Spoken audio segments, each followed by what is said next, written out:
Bienvenue à la grande édition de Rwanda TV. Je suis David Carmel Ingabire. C'est une joie de vous retrouver. Le Rwanda ne peut pas être le perpétuel bouc émissaire aux problèmes internes de la République démocratique du Congo. C'est le point de vue du ministre rwandais des Affaires étrangères, l'ambassadeur Olivier Nduhungirehe, après la 5e réunion ministérielle entre le Rwanda et la RDC sous la facilitation de l'Angola. Suivez-le. Ce samedi 12 octobre, nous étions effectivement à Luanda pour la 5e réunion ministérielle entre la RDC et le Rwanda sous la facilitation de l'Angola. Mais pour comprendre le résultat de cette réunion ministérielle, il faut comprendre la réunion précédente, donc la 4e réunion ministérielle qui s'était tenue le 14 septembre. Cette réunion qui s'était soldée, je dirais, par une impasse, parce que on était appelé à adopter le rapport des experts en renseignement qui avait adopté un plan harmonisé de neutralisation des FDLR, donc ce mouvement génocidaire qui est maintenant à l'est de la RDC, mais aussi de lever de nos mesures rwandaises de défense. Ce rapport ou ce plan avait été adopté par les experts des 3 pays qui s'étaient réunis à Rubavu le 29 et le 30 août. Et je l'ai approuvé en tant que représentant du Rwanda, mais ma collègue de la RDC s'est opposée à ce plan en disant que pour elle, ou pour la RDC, le caractère simultané et concomitant des opérations n'était pas très visible. Et donc, on était dans une impasse à la fin de la 4e réunion ministérielle, mais on nous a invités pour la 5e réunion ministérielle. Et là, quand même, on s'est mis d'accord sur un certain nombre de points. Donc, comme le compte-rendu l'indique, premièrement, on a réitéré notre appel aux partis pour respecter le cessez-le-feu du 4 août 2024, donc le cessez-le-feu entre les partis en conflit à l'est de la RDC. Deuxièmement, on a réitéré notre désaccord sur le plan harmonisé, donc plan harmonisé de neutralisation des FDLR et de levée de nos mesures rwandaises de défense. Donc le Rwanda a réitéré son soutien au plan harmonisé tel qu'adopté par les experts. Et la RDC a présenté des propositions ou un plan alternatif pour garantir la simultanéité ou la concomitance des opérations, comme ils disent. Mais on s'est quand même mis d'accord sur les activités contenues dans le plan, même si on n'a pas approuvé le plan tel quel, puisque on n'était pas d'accord sur le déroulement ou sur la séquence des opérations. On s'est quand même mis d'accord sur les activités et les responsabilités.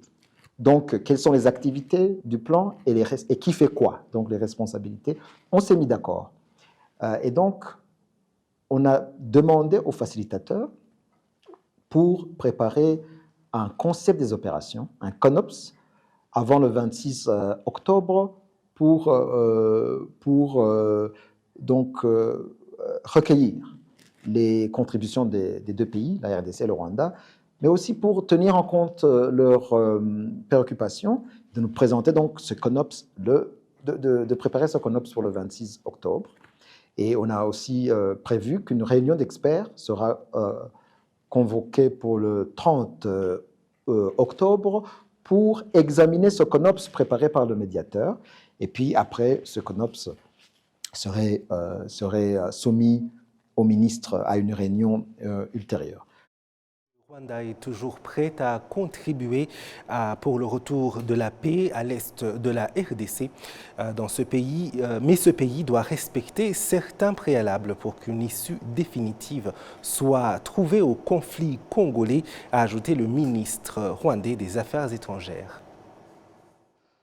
Nous, comme le Rwanda, nous nous engageons dans le processus de Luanda, mais nous estimons qu'une solution définitive à la crise requiert de la bonne foi et de la volonté politique de la part de la RDC. Et il y a 3 points essentiels à avoir en tête, sur lesquels il faut une action concrète de la part de la RDC. Premièrement, il faut que la RDC s'approprie cette crise.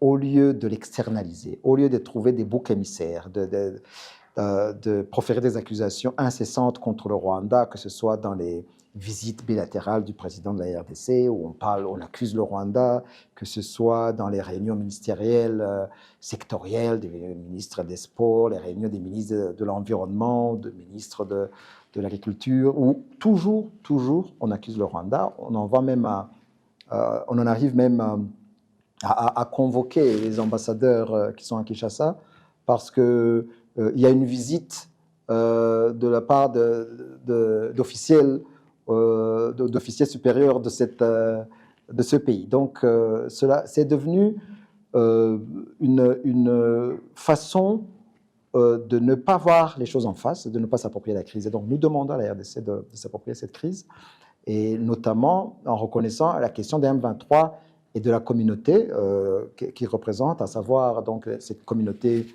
congolaise Tutsi, rwandophone Tutsi, qui ont été marginalisés depuis des décennies et qui sont à l'est de la RDC, non pas de notre fait, de notre faute, mais à cause des frontières coloniales, donc qui ont été tracées par les pouvoirs coloniaux de l'époque, et qui fait que des personnes, une communauté de culture rwandaise et de langue rwandaise et s'est retrouvé donc à l'est de la RDC. Donc ce sont des Congolais, mais qui ont toujours été marginalisés.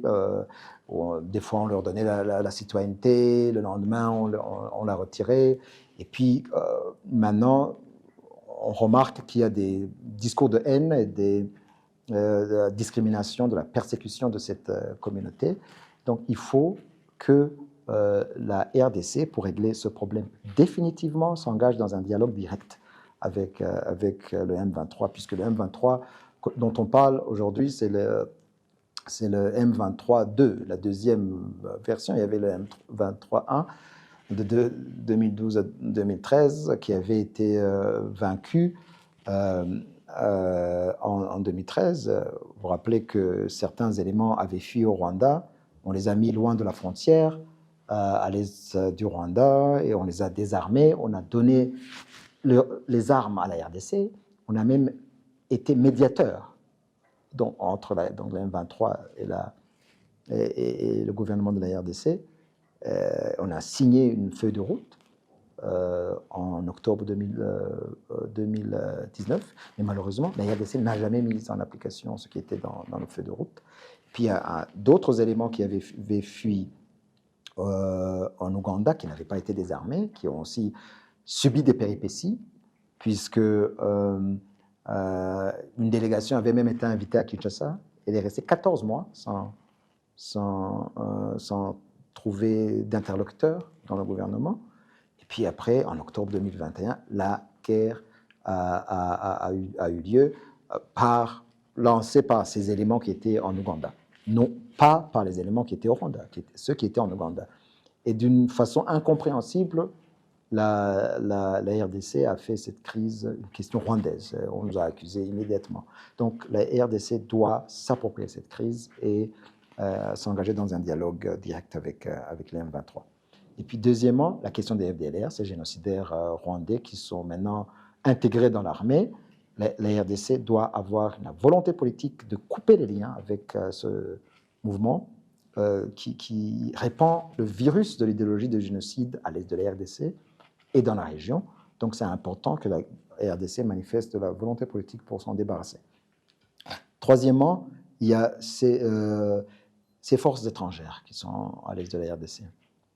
Il y a bien sûr les milices locales comme les Wazalendo, qui ont aussi qui partagent maintenant l'idéologie du génocide avec les FDLR.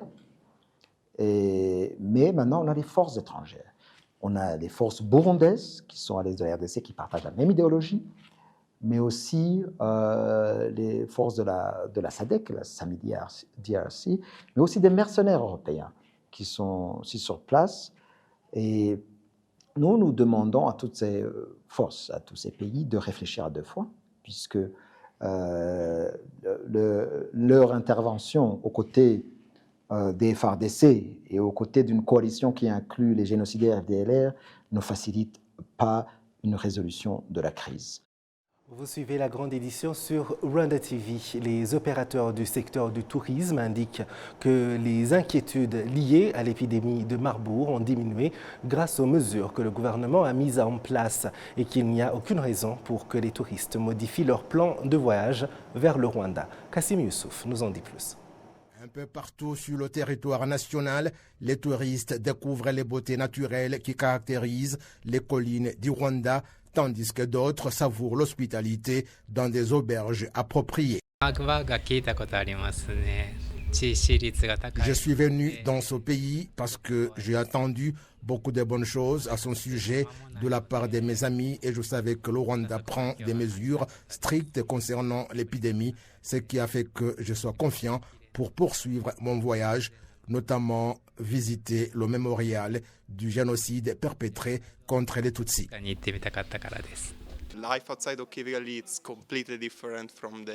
La vie en dehors de Kigali est très différente de celle de la ville parce qu'on y trouve des gens qui vivent selon la tradition et c'est très agréable. Je me sens en sécurité ici et je n'ai jamais eu peur. C'est un bel endroit en Afrique où l'on peut voyager seul sans problème. Les opérateurs dans le secteur de tourisme admettent que le nombre de leurs clients est en hausse, même en cette période d'épidémie de Marburg. Environ 200 agences de voyage qui fournissent des billets d'avion dans les pays d'Afrique de l'Est et australe et ceux qui ont participé au forum Biashara Afrique 2024 n'ont pas été entravés par cette épidémie. Ils indiquent qu'il n'y a aucune raison pour que les visiteurs soient inquiets. Nous sommes ici depuis 3 jours. Visiter le Rwanda est très sûr. Il y a des mesures que le gouvernement a mises en place pour lutter contre l'épidémie de Marburg. Cela ne nous a pas empêchés de venir ici pour affaires. Je voudrais dire à l'Afrique et au monde entier que Kigali est un endroit sûr à visiter et que nous sommes ici pour le prouver.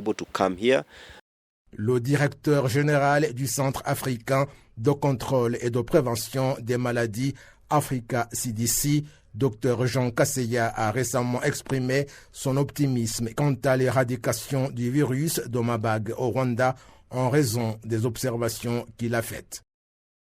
Je voudrais dire que cette épidémie au Rwanda est sous contrôle car j'ai été surpris de recevoir un rapport indiquant hier qu'aucune personne n'a été détectée positive de ce virus et qu'il n'y a pas eu de décès. Cela signifie que nous nous attendons à ce que le Rwanda sorte rapidement de cette épidémie. Les témoignages de ceux qui visitent le Rwanda en ce moment renforcent ce que l'Organisation mondiale de la santé OMS a dit au pays qu'il ne faut pas prendre de décisions qui freineraient le commerce et l'interaction avec le Rwanda parce que l'épidémie de Marburg est suivie de manière appropriée et ne s'est pas propagée au-delà des frontières du Rwanda conformément aux mesures mises en place. Merci Kassim.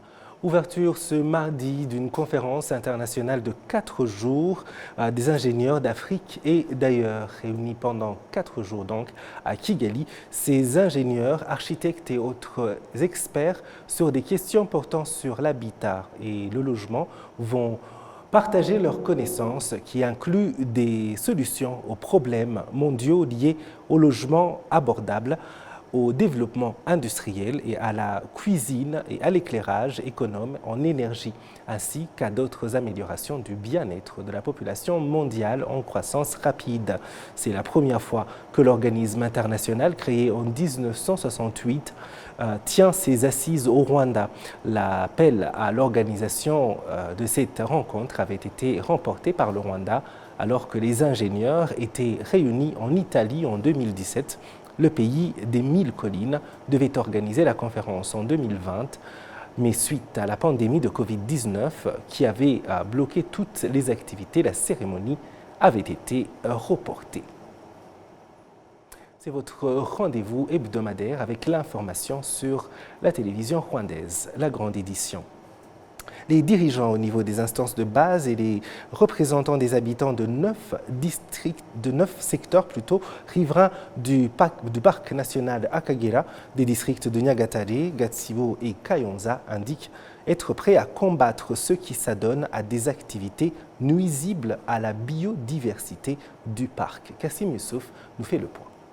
Ces dirigeants et les représentants de la population ont visité le parc national d'Akagera pour mieux découvrir ces merveilles, programme qui va s'étendre sur 3 jours et qui s'inscrit dans le cadre d'une activité annuelle que le parc national d'Akagera organise en collaboration avec l'agence rwandaise de développement RDB qui a le tourisme dans ses attributions. La direction du parc national d'Akagera indique qu'au cours des 10 dernières années, ce sont environ 300 personnes qui étaient concernées par des activités de braconnage dans ce parc, mais que la plupart d'entre elles ont actuellement abandonné cette pratique et que 120 d'entre elles se sont regroupées en coopératives génératrices de revenus, cela étant le résultat d'une campagne de sensibilisation que mènent les dirigeants des instances de base dans les zones périphériques du parc en collaboration avec les habitants qui l'entourent. Le chargé de la coordination entre le parc et les communautés environnantes, Ishimwe Fiston, est confiant que si ces dirigeants et habitants collaborent efficacement dans la sensibilisation, ils pourront préserver la biodiversité et augmenter les revenus liés au tourisme. Le résultat que nous attendons de ce programme, c'est l'accroissement des efforts de ces dirigeants et ces habitants qui représentent les autres dans la préservation de la biodiversité du parc et que ces efforts s'expliquent par le fait que les animaux vivent en paix et que des touristes puissent les admirer, ce qui n'est pas gratuit. Ils nous laissent des devises et plus ces revenus augmentent, plus les habitants en profitent, car leurs projets de développement augmentent de plus en plus. C'est cette chaîne dans la préservation du parc que nous souhaitons pour le bien des animaux et pour que les revenus augmentent pour le bien des habitants.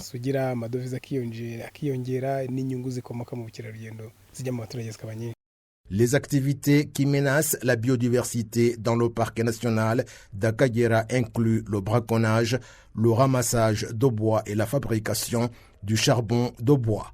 Les dirigeants au niveau des instances de base se sont engagés à continuer de protéger ce parc et les habitants de dire qu'ils fourniront à temps utile des informations concernant les personnes qui continuent d'avoir des comportements nuisibles à cette biodiversité.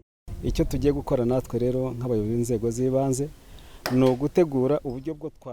que nous allons faire en tant que dirigeants au niveau des instances de base, c'est voir comment lutter contre le braconnage parce que les animaux ont droit à la vie et surtout que nous avons aussi compris leur importance.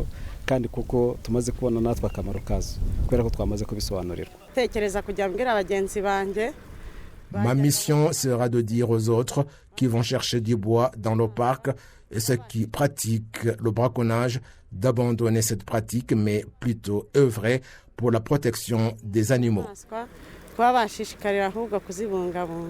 Cette visite du parc par les dirigeants au niveau des instances de base et les habitants qui représentaient les autres a rassemblé 187 personnes venues des 9 secteurs riverains du parc national d'Akagera.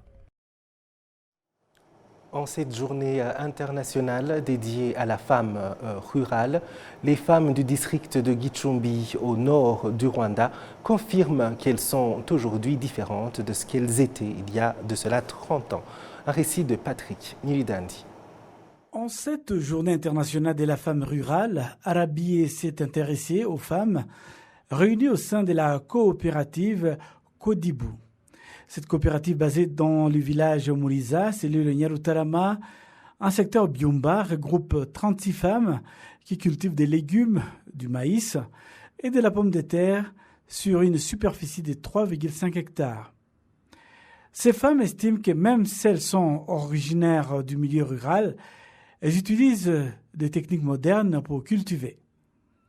Outre les femmes des Byumba, cette journée de la femme rurale à Gichumbi a été célébrée en secteur Mukarange, où le projet Green Gichumbi fournit du bois de chauffage à plus de 2500 femmes et approvisionne 2000 autres magasins et 5000 familles en arbres fruitiers pour qu'elles continuent à protéger l'environnement. Le thème retenu cette année est la protection de l'environnement et la mise en valeur du rôle des femmes. La célébration de la Journée internationale de la femme rurale au niveau national a eu lieu en présence du ministre du Genre et du Développement de la Famille, Ouimana Consolé. C'était un secteur Gatare du district de Nyamagabe.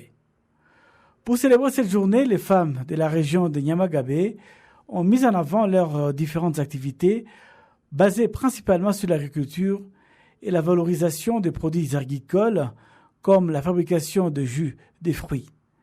Les autres activités sont la culture de la pomme de terre, de maïs, des fruits et légumes et des blés, ainsi que divers types de cultures. La femme rurale à Nyamagabe indique qu'elle a osé mener diverses activités de développement afin d'être utile à sa famille, y compris en pratiquant l'élevage de petits et grands bétail. Selon ces femmes, toutes ces réalisations de la femme rurale ont été atteintes grâce à une bonne gouvernance du pays qui n'exclut pas les femmes. Certaines familles ont reçu des vaches à l'occasion de cette célébration de la journée. Et nous arrivons à la fin de cette grande édition. Avant de vous quitter, un petit rappel que tout à l'heure à 18h, vous pourrez suivre en direct sur Rwanda TV le match qui opposera l'équipe nationale du Rwanda à Amavubi à celle du Bénin en vue donc d'une qualification pour la Coupe d'Afrique qui se passera au Maroc en 2025. Merci d'avoir suivi cette grande édition et merci à toute l'équipe qui m'a aidé à la préparer. Au plaisir de très bientôt vous retrouver.